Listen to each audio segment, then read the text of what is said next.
Dear Friends and Neighbors Season 2 is the newest season of television this year and is the second season of the show that started last year. I watched it at around the beginning of April, and it's already confirmed that a Season 3 will be coming probably next year. I think that for however long this show runs, I can see it going for a solid, 5 or so seasons. I don't think it's going to get, a bunch of seasons, but at the same time, it is this type of show where, I've heard mixed things about the first season, but it's got a second, it's going on to a third, so I think it's safe for now. But I did review the first season. I will say that I think at the moment, I don't know exactly why, but I was just extremely hyped about it. So I think I might have overrated it a little bit, but I still think that the first season is a pretty good season of television. It's just that over time, the more I thought about it, the more sort of the flaws of the show kind of announced themselves, and carrying into the second season, I think that those same flaws are kind of around. But as a whole, I think that this season was a really nice, fun watch. It's not going to be one of my favorites of the year, but it was a good season, and I'm looking forward to a season of this every year. Just kind of watch it once. I don't know if I'll watch it again, but it's a nice show. And I think that comes down to Coop, who is played by Jon Hamm, the main character. I really like him. I think that Jon Hamm is a really good actor, and I think that carries into this. But the reason I liked Season 2 more than Season 1 was because of the new introduction, James Marsden playing the character of Ash. And he was extremely entertaining.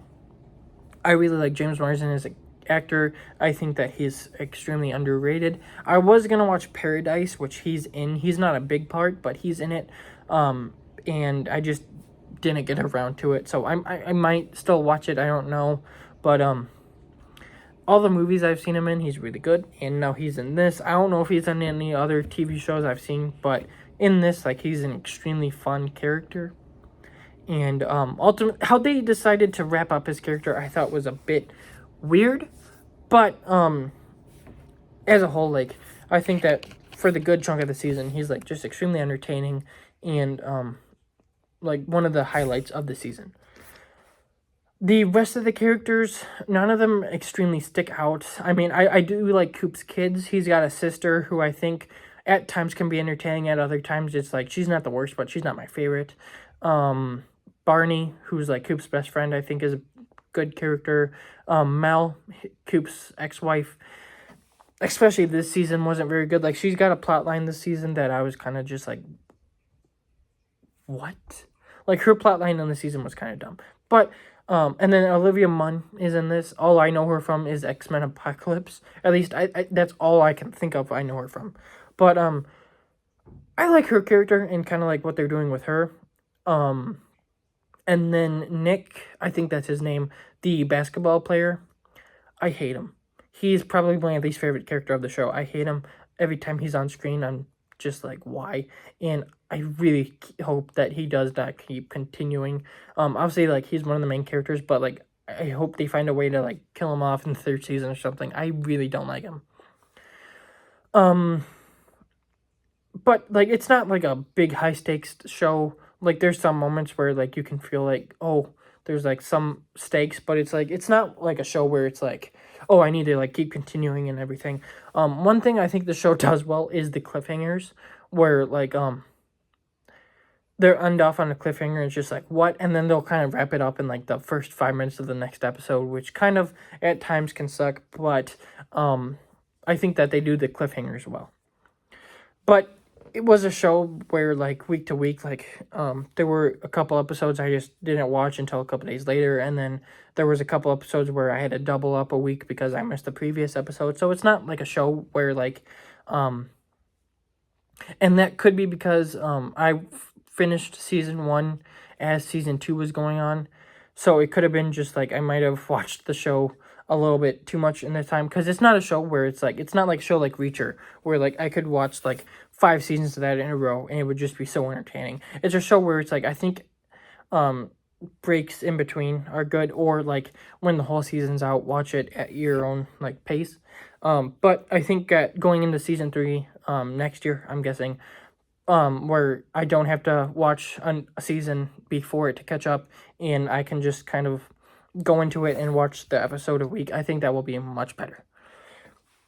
I just think that watching season 1 and then a couple episodes of season 2 that I missed out on burnt me out on the show, and like it just like throughout the season 2 it just didn't like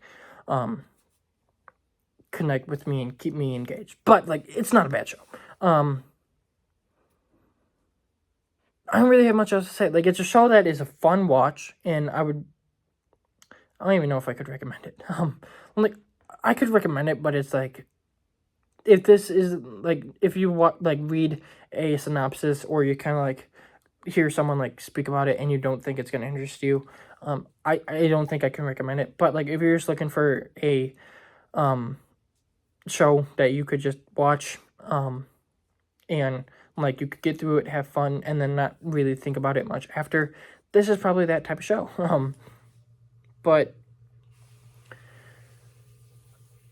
yeah, I don't know exactly what got me like wanting to watch it, but I did, and I thought it was pretty enjoyable. And now every year that this comes out, it's not going to be one of my most anticipated. It's not going to be one of my favorites of the year, but it will be one that I will watch, I'll have fun with, and then I'll just not think about it again. But the next season I've heard has Michelle Monaghan and Joshua Jackson, so I'm kind of looking forward to that. I mean, Charlie Conway in a new TV show, like that's gonna be nice. But yeah, that's kind of my thoughts. It's not a show that you can talk a bunch about. Like I think most of the characters are fine. There's a couple that stand out, and then there's a couple that I absolutely don't like. And then the plot line, like there's many different plot lines. Some of them are engaging, some of them aren't. But like as a whole, it's a fine show. That isn't really like something I could talk about a lot. But that's the newest TV show I've watched. Stay tuned, because for the next couple days there will be a couple different movie reviews, starting with the next one, which is Masters of the Universe. Sorry, I kind of mixed those up a little bit. But Masters of the Universe, stay tuned for that one, and I'll see you soon.